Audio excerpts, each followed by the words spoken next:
اعوذ باللہ من الشیطان الرجیم بسم اللہ الرحمن الرحیم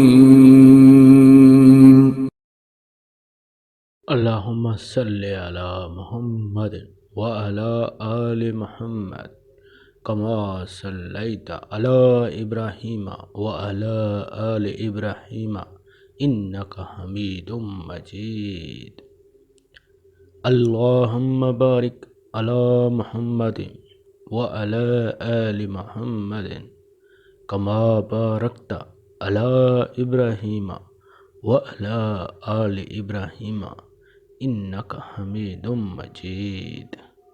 حضرت عامر بن ربیعہ رضی اللہ تعالی عنہ سے مروی ہے